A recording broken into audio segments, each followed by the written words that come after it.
Madame et Monsieur, on va recommencer maintenant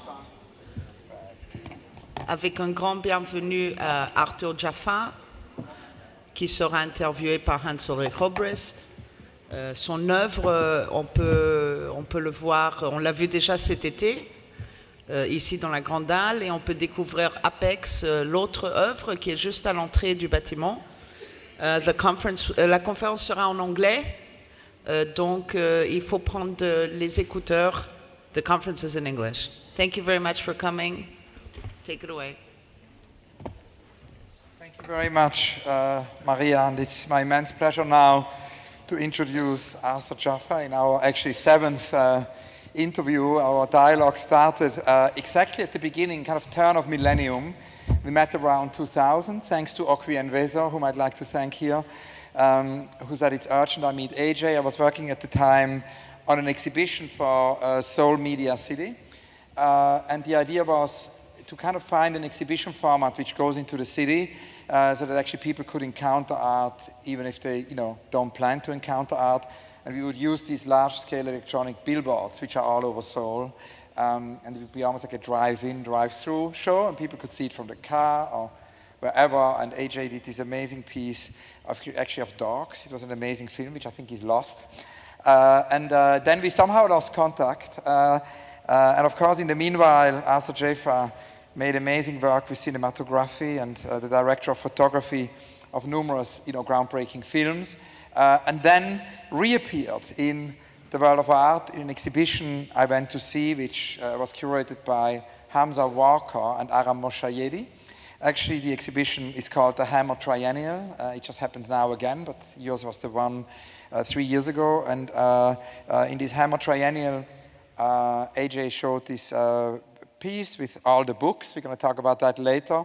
And I was so mesmerized by seeing this piece that we reconnected actually through Creative Time. It was a conference a few weeks before the American election in Washington, D.C., a very political conference about art and politics, where Tania Bruguera announced that she would run for president in Cuba to replace Raul Castro, and Eileen Miles revisited her presidential campaign to run for president, which she did with MTV in the early 2000s. And then, of course, a few weeks later, the amazing opening happened, the amazing show of AJ's film at Gavin Brown's. And a few months later, we opened the exhibition at the Serpentine Galleries in London, about which we're also going to talk. And of course, we're going to mainly discuss the film which you see here, the film we saw last year here, because this is, as Maria said, the second time that Arthur Jafa shows at LUMA Arles. And last but not least, we'll do it the other way around. With Maryse Conde,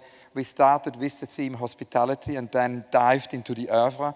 Now we're going to dive into the oeuvre and we'll then end up with the theme of hospitality, discussing a live event AJ did, which has a lot to do with the theme here discussed. Please give a very, very warm welcome to Arthur Jafa.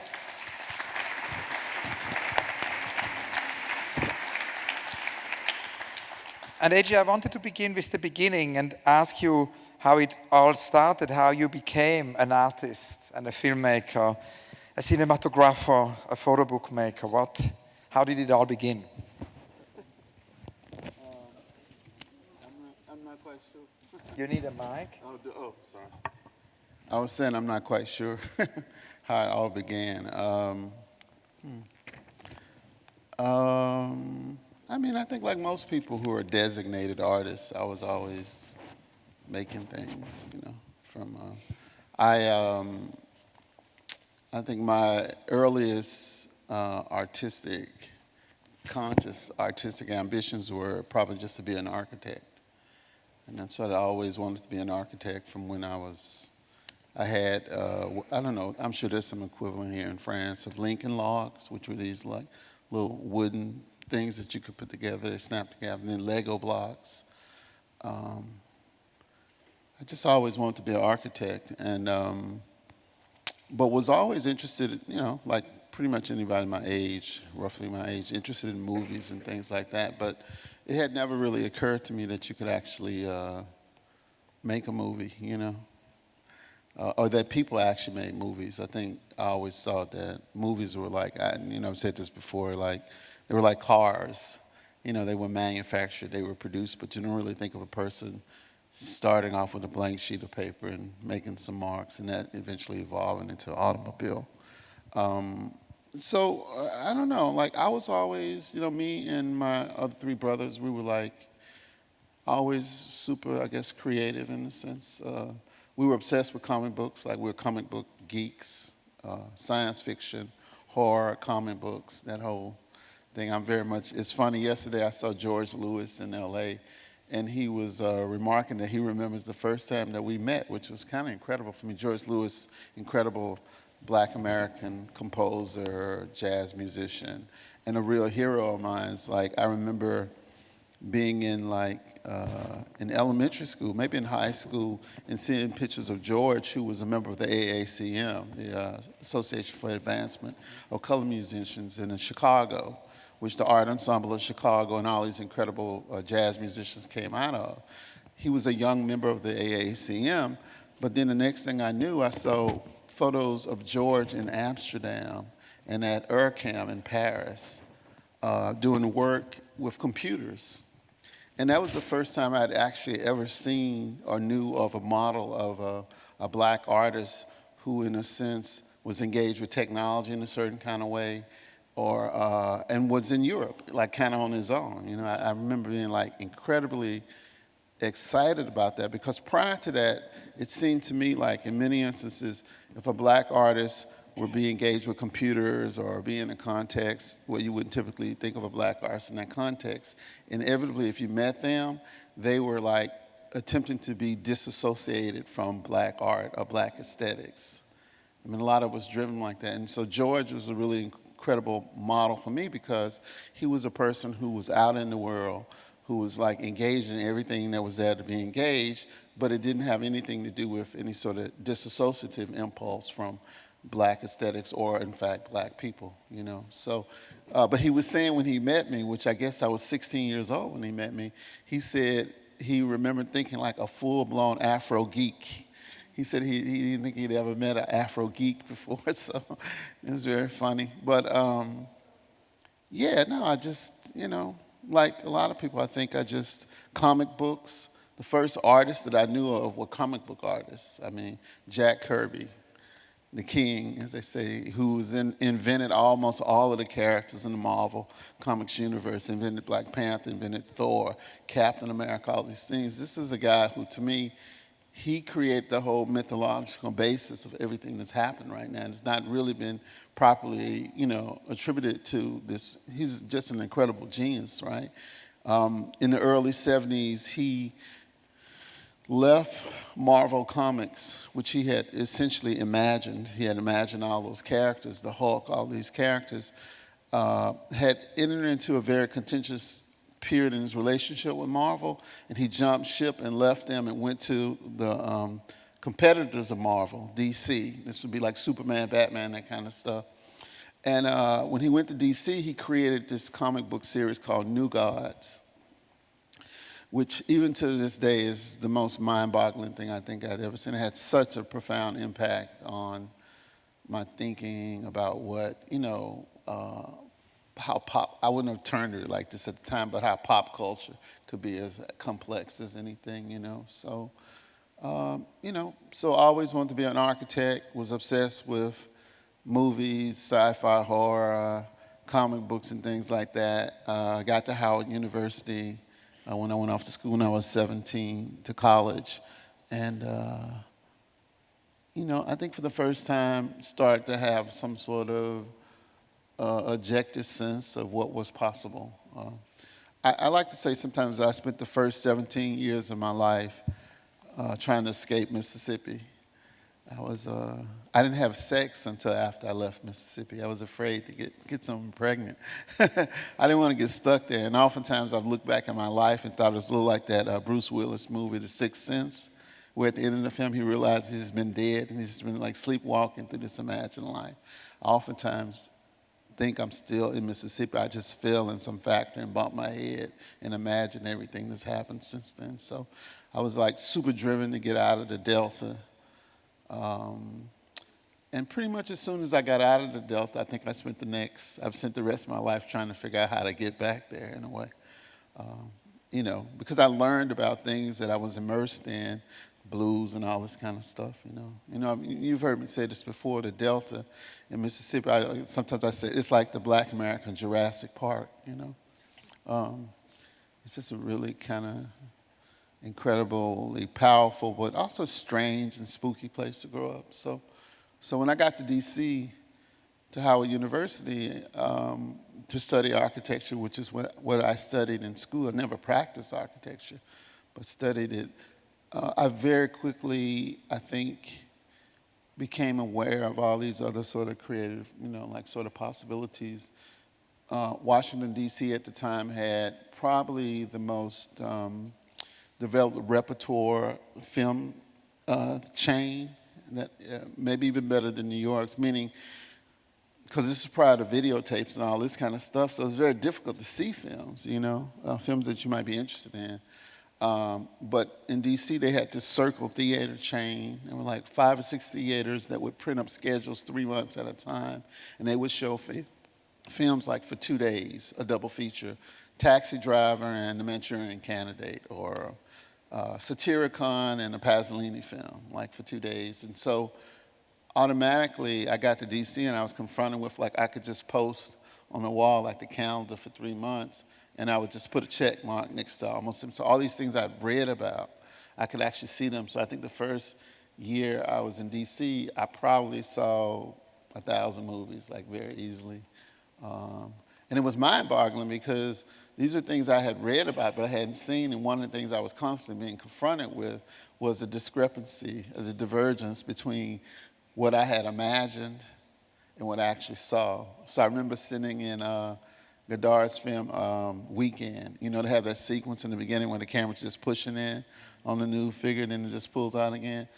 And being mesmerized by it, but thinking 20 minutes in, wow, this is not what I've imagined at all. That in fact, the film I had imagined was his own creation in a sense. It was his own completely different thing that in a way was, kind of as viable. So, I don't know, it's just, I guess that's sort of, and as far as just answering the question, you know me, I'm still very problematic around the idea that I am an artist. I'm still not quite convinced yet. But in terms of creative endeavor, that's, I would say, that's And it's a great answer, and I promised we wouldn't talk too much about the past because we want to talk about the present and the extreme present and the future.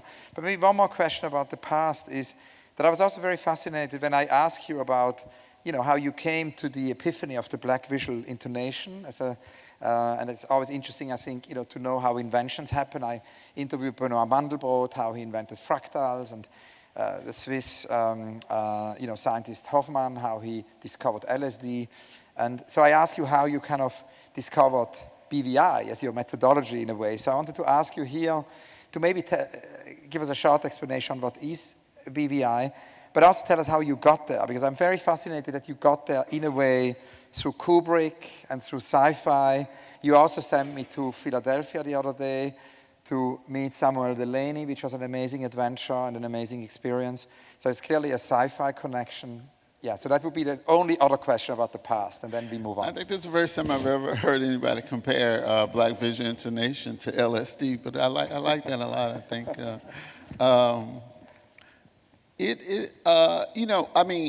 In nuts and bolts terms, the idea of black visual intonation was in large a product of responding to the context in which I found myself at Howard when I became interested in film. Because, as I said, I was there studying architecture, and I sort of I was so far in, I was 3 years in at that point.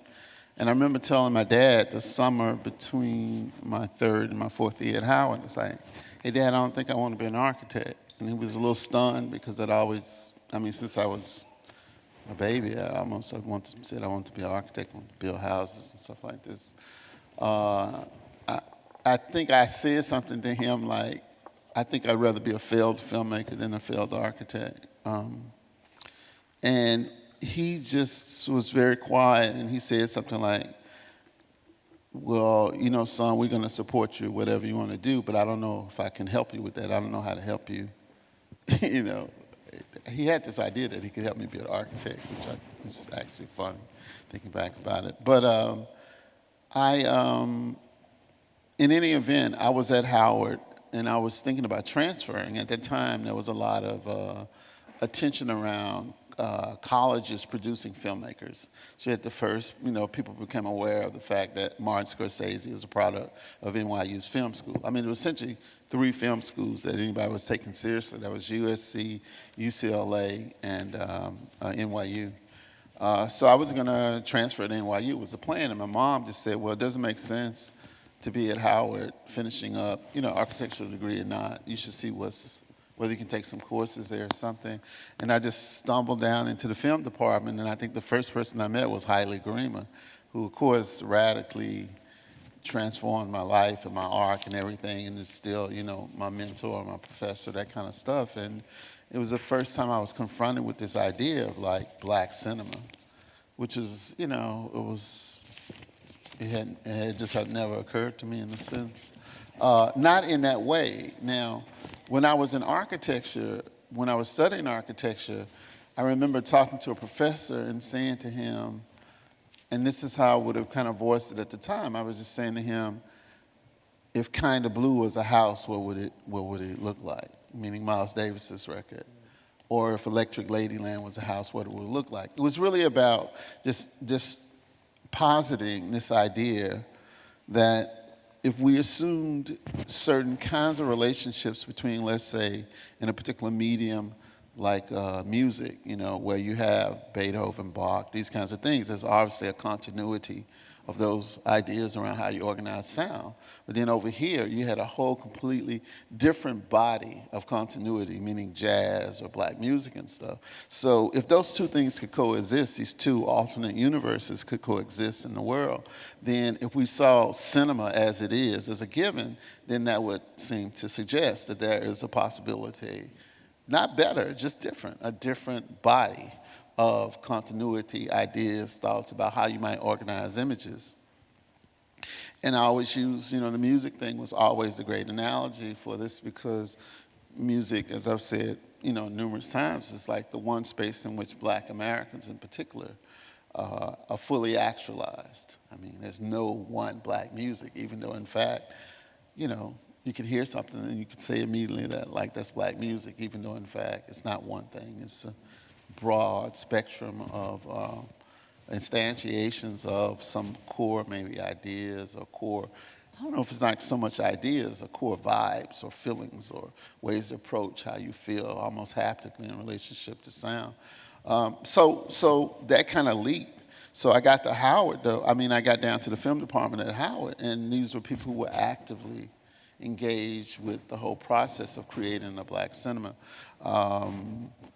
I didn't really know there were any black filmmakers, you know, prior to stumbling on Haile and those guys.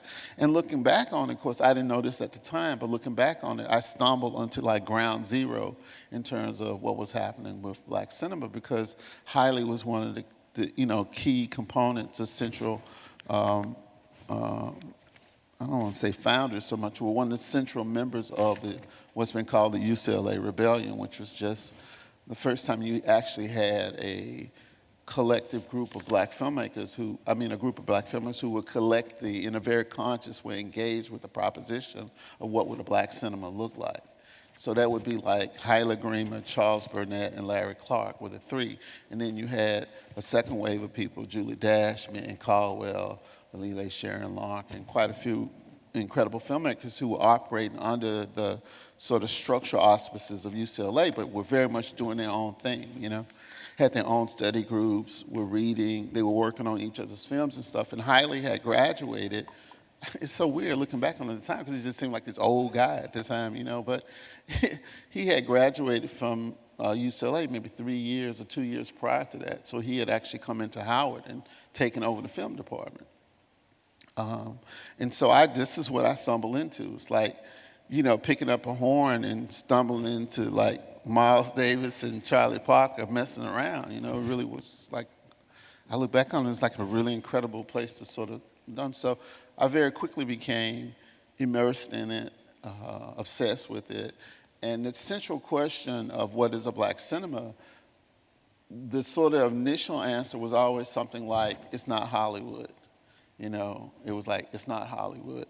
And so immediately you were sort of confronted with this kind of a kind of binary opposition, I guess, between Hollywood and black cinema, which was powerful in a certain respect because Hollywood was what cinema was.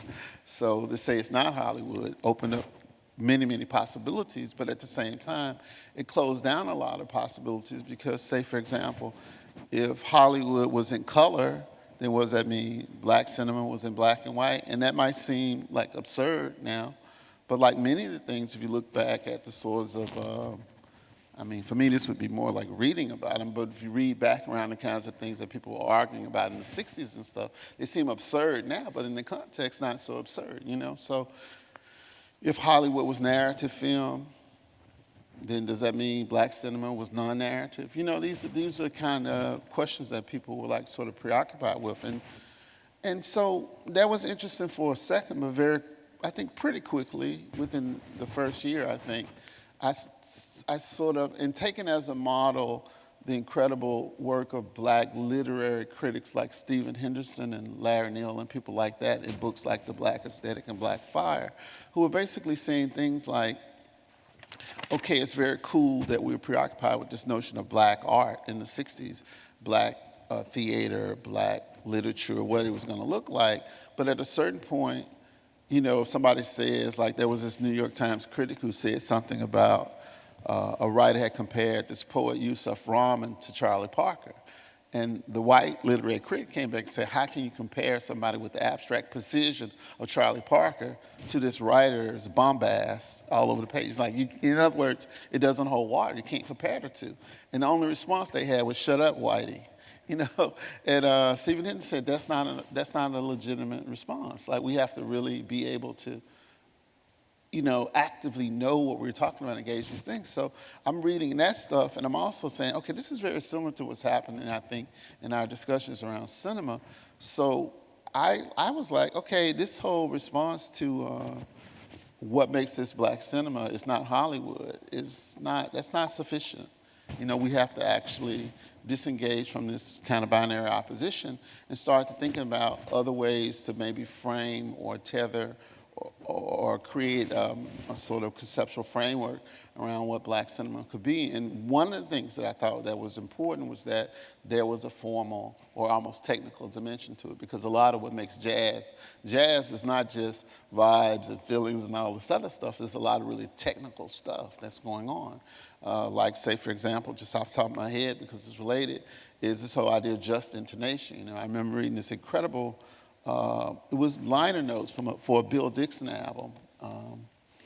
I forget the writer's name who wrote these liner notes. Really, I want to say it was James Stewart or something like that, but really incredible liner notes. And he was saying things like most black music uses just intonation, meaning that in the West, sound is an inherently stable sonic phenomena, but in many black musics and many non-Western musics, they treat sound as inherently semi-stable sonic phenomena, meaning like an A sharp or a B flat or something like that.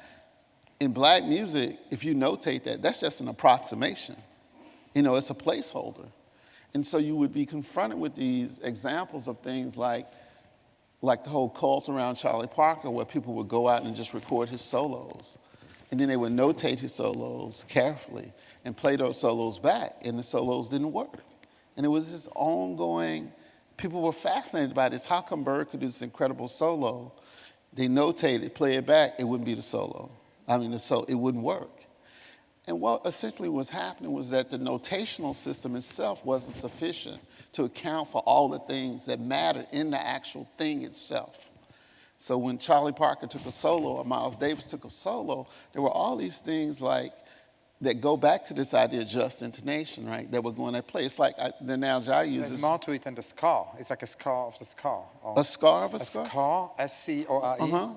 So there's more More than the partition. Absolutely. No, absolutely. I don't know if this is too technical. I'm into the technical thing, but... I was trying to understand if I understand. So there's more to it than the partition. It's like a meta-partition. Exactly. So say, for example, a good analogy would be like if you took a picture of a Frank Gehry building. I'm here. Frank Gehry building, right? And you took an incredibly high-resolution, detailed photo of, absolutely perfect. And you tried to make that building, but you didn't know what a rivet was or a beam was, because that doesn't show on the surface. So you could build the exact dimensions and everything, the shit will fall apart because you don't got no rivets. You don't have no beams holding this shit together. So there were all these things going on in Charlie Parker's plane that Western notational system didn't account for, couldn't account for. Steve Coleman, who's an old friend and a genius jazz master person who worked with us at the Serpentine, was pointing out to me that one of the things that Charlie Parker does is he creates a kind of gravitational field around each note, meaning there's a series of slurs and bent note things that happen. So if it's a B flat, it's not just a B flat just sitting there, it's a B flat that's warbling in a certain kind of way. And that warble is critical in terms of when people talk about Charlie Parker solos, they say he takes these higher intervallic leaps. He makes these leaps from one note to another note that in the Western context would probably be considered kind of atonal. But because he creates these warbles around the notes, it holds it together. It's like the rivets that's holding it together. So when they played these solos back, that's why they weren't working. So it seemed clear to me at a certain point that part of what had to happen with this whole idea of black cinema, and this goes back to Black Visual Intonation, is I just started off with this idea, well, what is at the core of what makes black music mesmerizing to everybody, to anybody who hears it? And I was like, well, clearly the black voice is at the core. Something about the black voice, so something about black vocal intonation.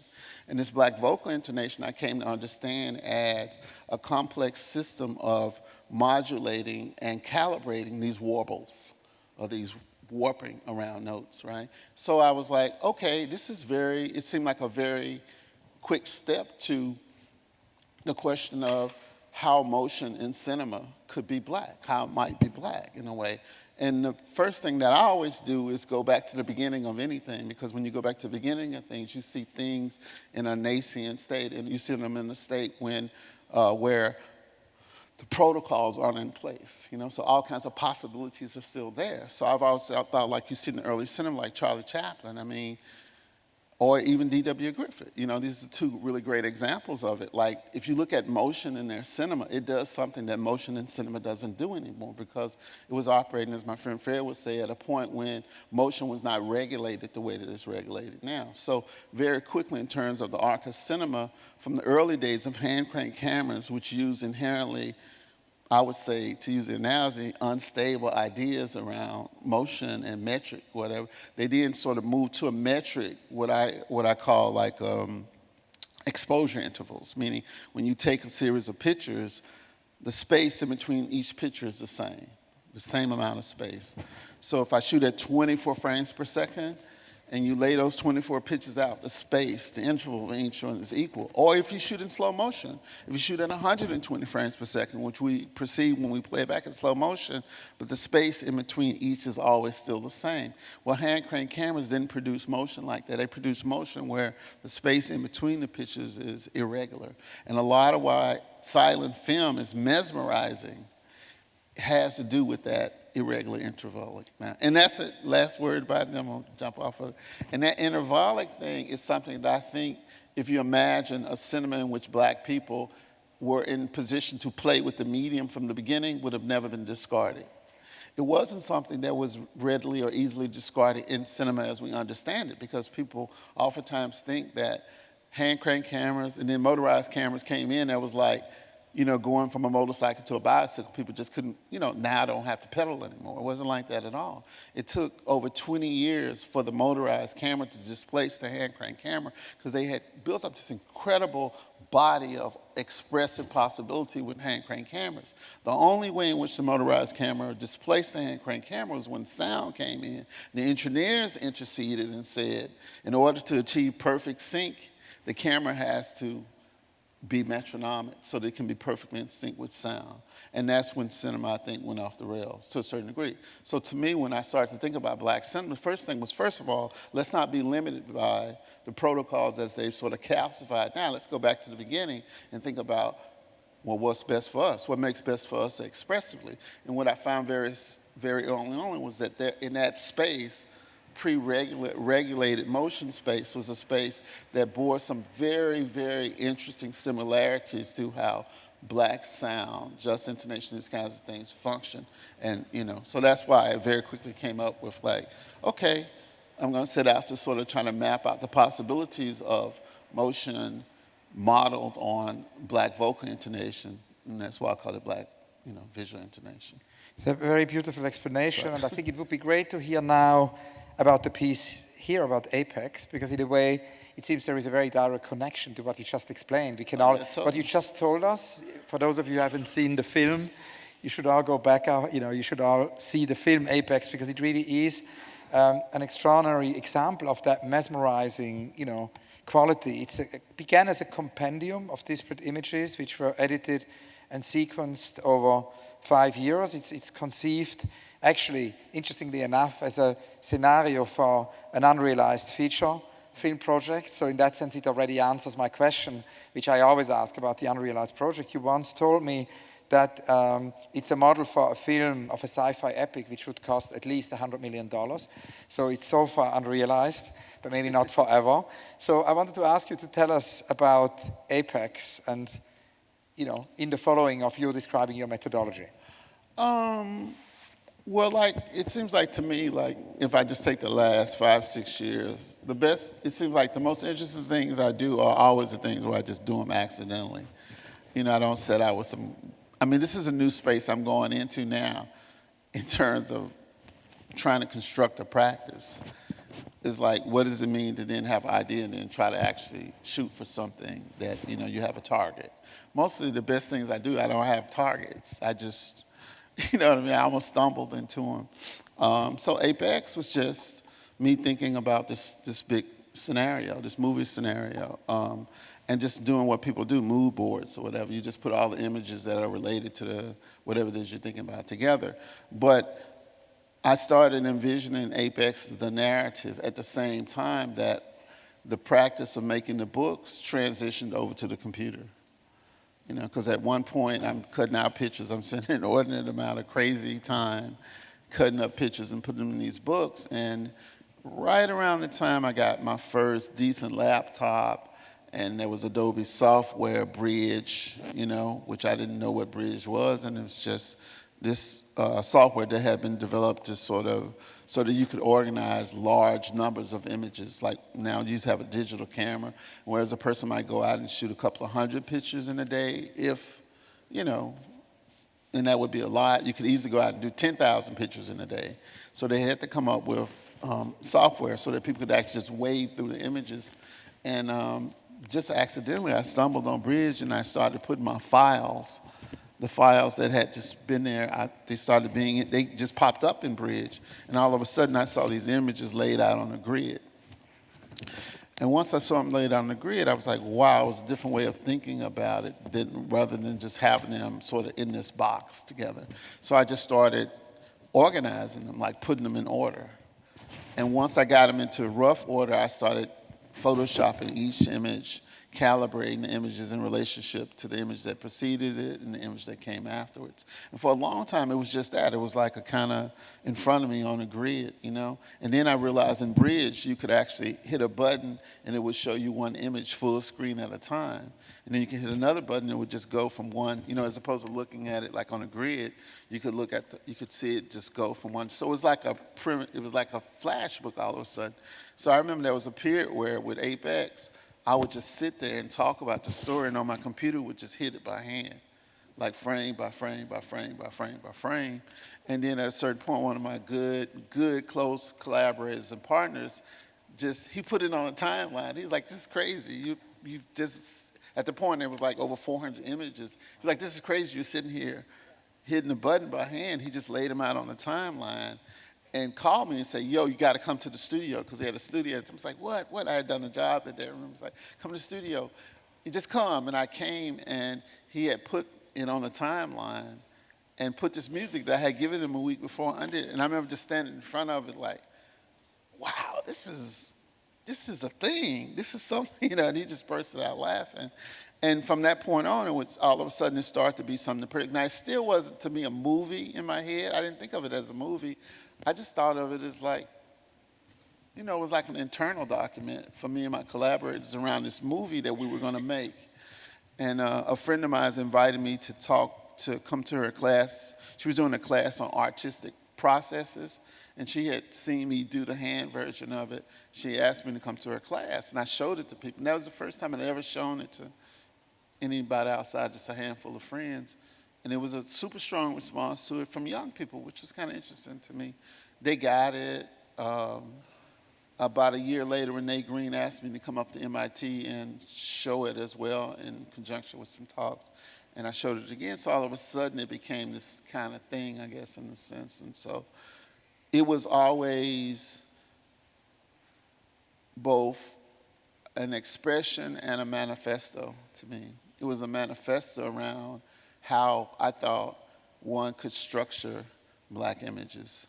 So in terms of like sequencing, in terms of flow, how one thing went to the other thing, but also in terms of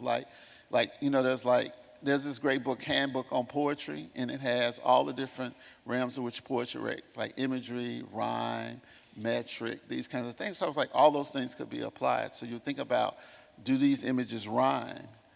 I mean, a big part of, and I remember I got that directly from a P. Adam Sidney essay by Sam Brakhage. I remember standing in the bookstore reading the essay in the bookstore because he had photos from this book, film called Lumen, and he showed how Brakhage would take a shot of the edge of a cup, and then the curve of the edge of a cup, and then he would cut to a ball or something like that, and how those actual images rhymed. So I'm sitting here now, I got all these images, I'm thinking about it thematically, I'm thinking about it, the color, because if you make the images rhyme in terms of structure, that's just one thing. It doesn't count for color at all. So you can do another pass on it where you actually start to come back and to calibrate the colors in relationship to each other. Like, do you make them so that it's a blue to a blue, or do you go from a blue to a yellow, or blue to a red, which does a completely different thing, and do you do that in a pattern?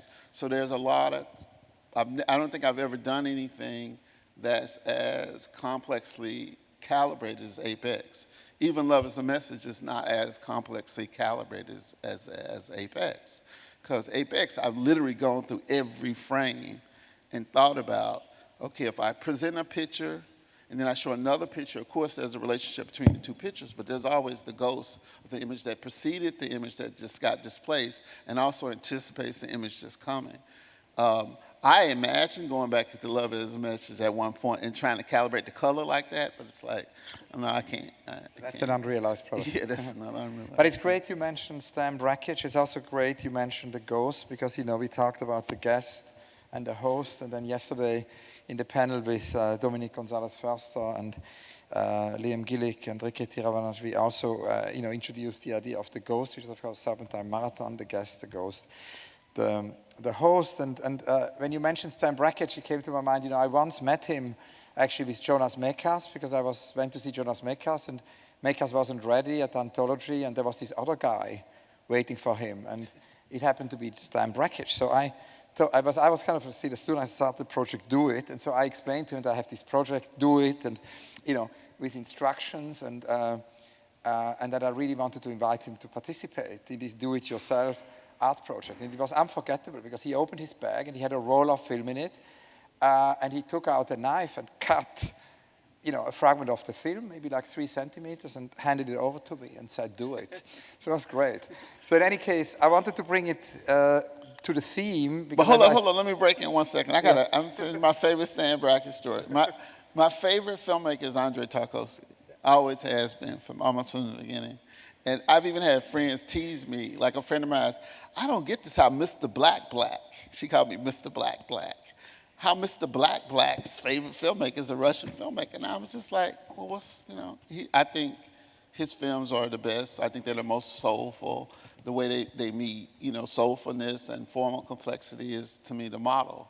I mean, he's the model. But I remember So Tarkovsky is the model. Tarkovsky is definitely the model. He was also my favorite filmmaker. He kind of still is, but I was very traumatized, because we went to see Stanislav Lem, and after about 40 minutes into the interview in his house in Krakow, it was a very great conversation about the Futurological Congress. I've always been obsessed by the Futurological Congress. I think one day one should redo that, actually, as a Congress.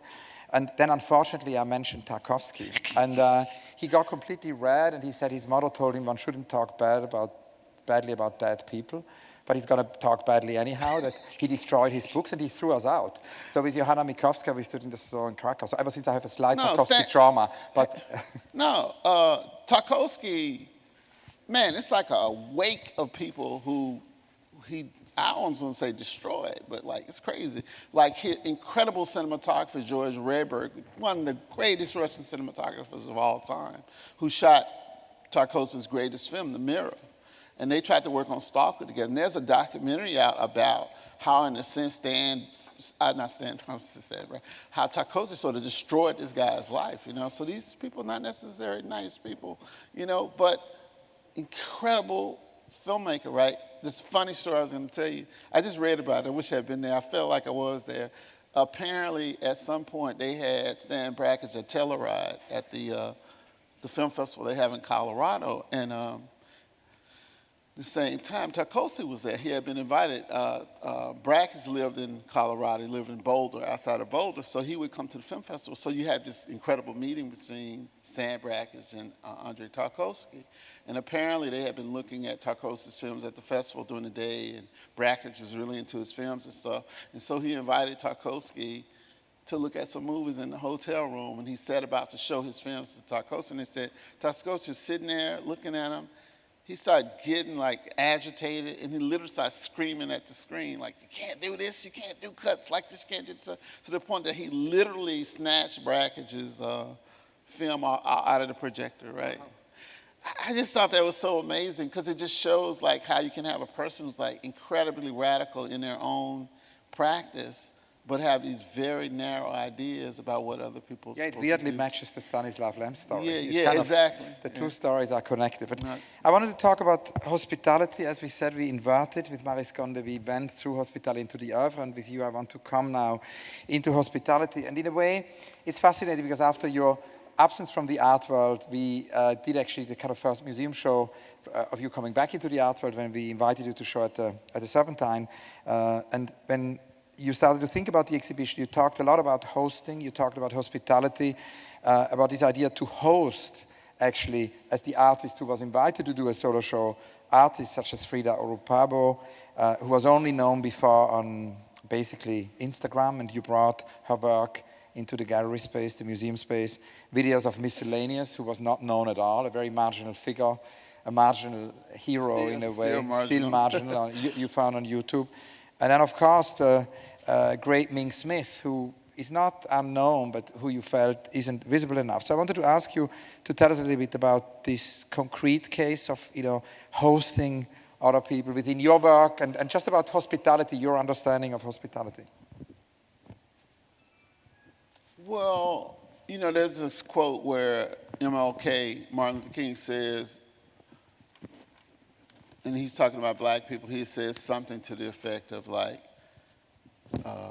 we are innovators of creative suffering or something like that, And I think about that because I think so much of black being, which again is, like I said, what I'm centrally preoccupied with, is about functioning together in relationship to other people. And I might add, just to start off, oftentimes I had these we had these conversations and whatnot, and I'll be talking about something, and it's true, what we're talking about, but also it's a rationalization too at the same time, So, of course, the themes of how do you work with other people, how do you share, being a platform for other people. I think when we first met, I started saying how my godmother, Mrs. Herbine Reese, who probably shaped me as much as my parents did, She was, my grandmother went to a Baptist church, which is more like a Pentecostal kind of church. But my godmother went to a Methodist church, which is a little bit more sedate. And I might say. But she was an usher in that church. I don't know if they have here the equivalent of the ushers, but the ushers in the black churches would be these women who would have these white dresses on with white shoes. And when I was a kid, I actually thought they were nurses or something. They looked like nurses, but they would stand very still. So you would have in black churches the sort of stereotype of black churches where people are falling out and having these ecstatic experiences. But around them, you would have these women who would stand perfectly still. And they would have these white gloves on, right? And it was very, like now, what characterizes a sort of black kabuki. It was something very kabuki about them, how they seemed to resist the register that the church in whole was functioning in. They had a very specific function. That function was to assist other people having these ecstatic experiences. I used to always make this joke that I used to think they were nurses, but I never saw one of these ushers keep anybody from falling out, you know? They would basically just sort of go to whoever was having the experience and sort of stand there with their hands over them like, behold, you know, just sort of frame whatever was going on. So I had my godmother, Miss Herbine, who was super warm, but then I would go to the church and she was very distant. So I was very, you know what I mean? That was like super intriguing to me, this whole idea of assisting in a almost kind of cold and dispassionate way, but that ultimately was supportive. So I guess, so all these ideas about how you know, as I said, they would usher forth other people's experiences. How do you platform or create space for other people was things that are very central to my idea of how one would function as a black artist if you were trying to be, as Fred Moten might say, an emanation of the culture, you know, as an instantiation of the culture. But at the same time, as you know very well, Hans, when we first started talking about the Serpentine show, the original title was Lost Works, because Hans kept saying, you have enough work for the show, and I kept saying, no, I don't hardly have anything, man. And he was like, well, what about that great work? And I would just say, it's lost, you know, repossessed in some storage I had put it in and hadn't been able to pay the bill over 20 years, and just at a certain point, it's like, I'm not going to impoverish myself trying to keep something, just let the shit go. So there's shit all over the world. I'm sure most of it's in a heap pile somewhere, but so a lot of bringing in Frida and Ming and those people was just because I didn't think I had enough work to fill the space. So I was like, okay, I'm going to be very generous and have these other people come in and help me fill the space. So it's both at the same time. But it was also a method, because you then, when we invited you to do these listening, you know, sessions, which Claude Agile curated, you again applied a methodology of inviting, of hosting. And I wanted to ask you to tell us about that, because it was an amazing project, because the exhibition, a series of utterly improbably extraordinary renditions, you know, was ongoing. And the idea was that you would actually invite a number of musicians, the legendary Steve Coleman, whom you already mentioned, but lots of other great artists, Morgan Craft, Mika Go, Melvin Gibbs, Jason Moran, Kokai Walker, and of course also the choreographer, Okwi Okpok-Bashiri. Yeah, and so the situation was very fascinating and unheard of, because you found these different sides. And could you tell us a little bit about how that project worked? Well, first of all, you know, you always want to take these things as opportunities to make things happen that you otherwise wouldn't have the resources or the context. So it's always was my dream just put a super band together, you know. So like that ensemble was my idea of a super band, a black, you know, super band. I mean, short of maybe not getting Tashawn Sori, who I wanted as a percussionist, we pretty much got everybody else we wanted. I mean, I think they all are the best at what they do. So on one hand, it was just an occasion to bring those people together and to see them play. We started thinking early on, you know, some of the original ideas when we talked about the Serpentine show was to have these off-site satellite things happening simultaneously. And that was driven both by a desire to, in a sense, it sounds very 60s, bring the work to the people on one hand. Because I do think oftentimes, you know, I talk to some close friends about this a lot. It's a big generalization, and it's false in this sense to say black people don't go to museums or don't go to art galleries. Because obviously there are millions of black people who do go to art galleries. But by the same token, it's also true because percentage-wise, black people don't go to art galleries. And that's because, historically speaking, there's nothing there for them. They don't go to see reflections or, refractions of their experiences and stuff. It's not there. So, if you only went to museums and you always just saw renderings of other people, you would very quickly stop going to those museums. I mean, museums are great because what they do at best is become compilations of things. So you go to look at Greco-Roman sculpture and you end up seeing African sculpture or something like this, you know what I mean? It's like the proximity of things is how it works, but if there's never a reflection of anything that has any bearing on your existential circumstances, you kind of don't go. So a big part of it to me was like how do you actually make this work available to people? It's like if everybody only has to take 10 steps, if we think like the art has to be within 10 steps, well, it's always within 10 steps of white folks, because they're paying for it, they're subsidizing it. So you're going to put it where it's convenient. But for working class people, people of color, they have to take more than 10 steps. So the whole idea was how do we make the work be not more than 10 steps, okay? So in that idea, the idea was we're going to put it in these other places. And it wasn't even like putting it in these other fixed places. It was supposed to be mobile. It was supposed to be dynamic. And I remember driving around with Joseph and Claude looking for other potential locations for Love is a Message, because at this point we were just looking for other venues, like in the neighborhood where we could project it. And very quickly became apparent that we just weren't going to find spaces that were going to be large enough to actually project the piece minimally the way it should be projected. And I think in a very, like I said, the best ideas always are offhanded ideas. There was an empty lot. And I was like, we should just put it in an empty lot. Let's do a tent. Like when I grew up in the South, there was all these revival tents.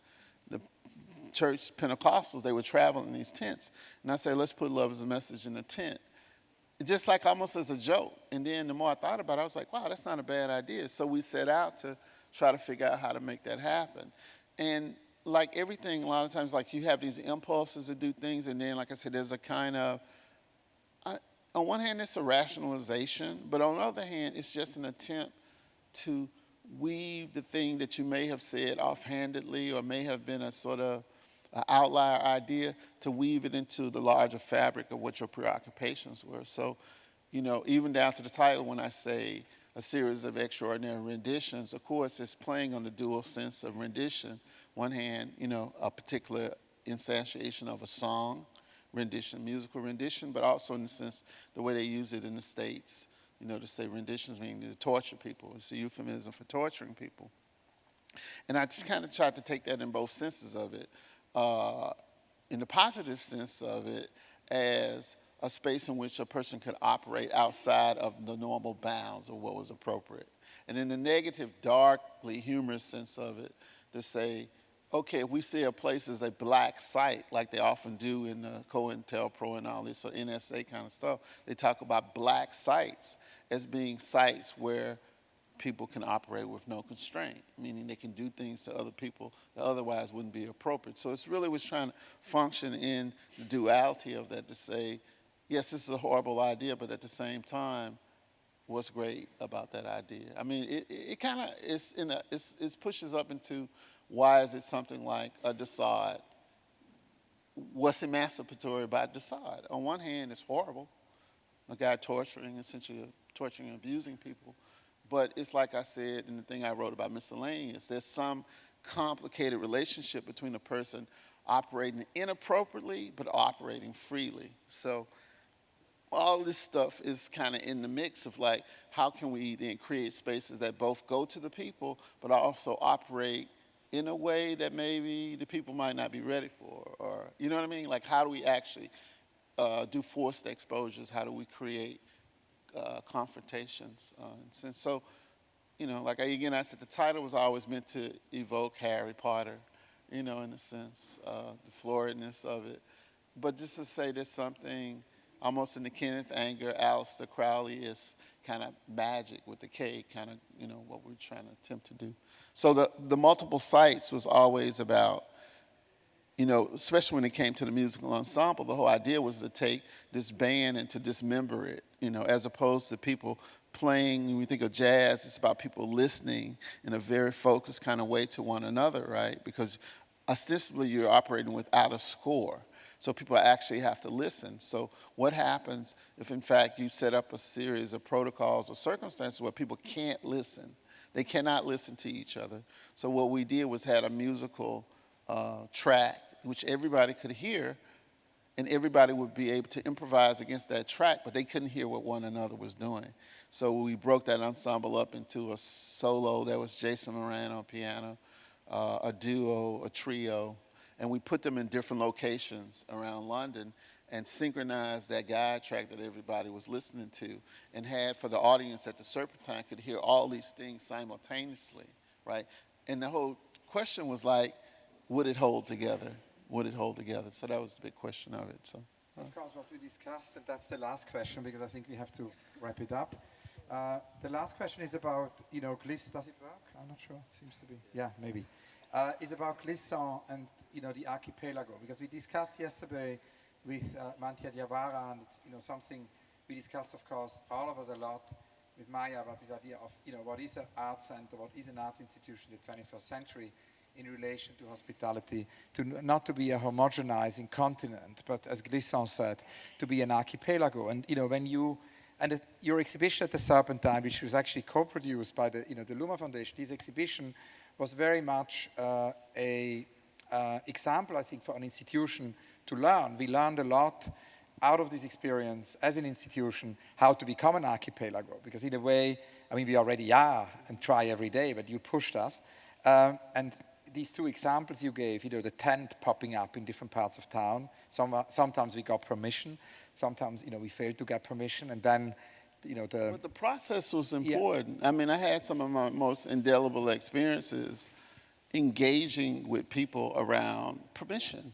Like there were many instances, it's like, we got to go ahead. And we were all excited and celebrating, then it wasn't a go ahead, I remember once we were in the car, I think Mia, Mira, and Claude were in the car, and they were like... Mira God, who is the curator of the show. Yeah, and it was like, okay, we're at that last stage, this council person can she can make it happen or something. But maybe you should talk to AJ, and they just threw me on the phone. And her first question was like, why do you want to put this art here?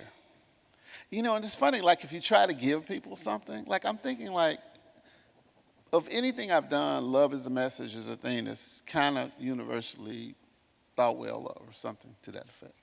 And here it is, I'm actually bending over backwards, pushing the institution to put it in a place that normally wouldn't get anything like this. But it's like if somebody tries to give you something, you say, you want to give me that apple? Does it got a worm in it or something? What's wrong with it? You want to give me this house? Does it have a asbestos in it or something? So it's just a funny instance of wow, it's really true. A good friend of mine, he's a member of the Nation of Islam. He always says this about black folks, which is funny, but I think it's true about everybody. He says, don't give anybody anything for free that you care about, because they don't respect it. You have to charge them, because if you don't charge them, they don't respect it.